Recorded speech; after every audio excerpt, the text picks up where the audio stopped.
Many, many years ago, when humans were new to the world, they did not have fire. During spring and summer, the days and nights were warm, and the humans were happy. But as winter drew near, the humans became afraid because they knew wind and ice and snow would come, and the days and nights would be very cold. Animals also lived at that time. One of them was Coyote. One day, as Coyote passed the village, he heard humans talking. Feel how the sun warms the earth and makes the stones hot to touch. Feel the small bit of the sun on our teepees during the long, cold winters. I feel sorry for those humans. Maybe I can help. Coyote knew of a faraway mountaintop where 3 fire beings lived. He knew the beings were selfish with their fire because they thought it would make humans too powerful. Nevertheless, Coyote went to the fire being's mountain. He quietly crept up to the top of the mountain. As Coyote drew near, the beings jumped up and looked around. Their eyes were blood red and their hands were like the claws of a vulture. What's that? What did I just hear? A thief creeping in the bushes. The third one looked closely. No, it's just an old gray coyote.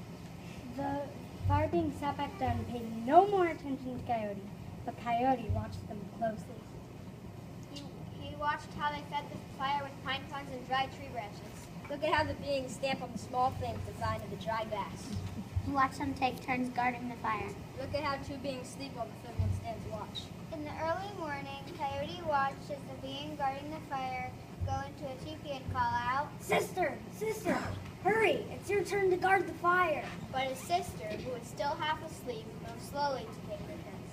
So Coyote came up with a plan. He hurried down the mountain to tell his friends.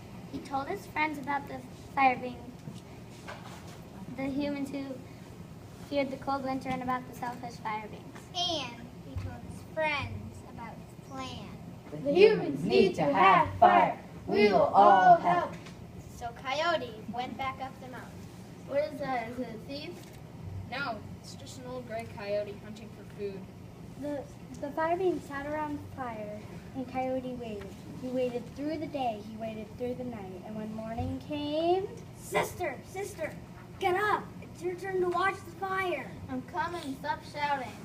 But before she could get out of the teepee, Coyote jumped from the bushes, grabbed a glowing piece of fire, and ran down the mountain. The fire beings ran after him. Stop, thief, stop! Finally, the fire beings caught up with Coyote. One reached out. Aha, coyote, I've got you. But he didn't, not really. His claw just touched the tip of Coyote's tail, turning Coyote's tail white. And that is why today Coyote's tail has a white tip. With that, Coyote threw the glowing piece of fire down to his friends waiting at the bottom of the mountain. Squirrel saw the fire falling first. I got it. The squirrel put the fire on his back. He raced to the treetops. The fire burned his back so badly that his tail curled up.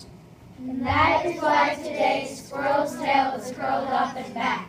Squirrel threw the fire at the chipmunk. Chipmunk was so afraid he just stood there. As Chipmunk turned to run, one of the fire beings reached out and clawed at his back.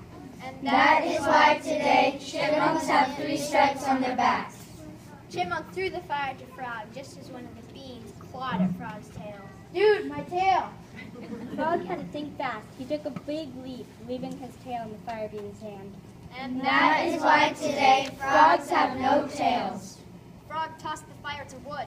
Wood swallowed the fire.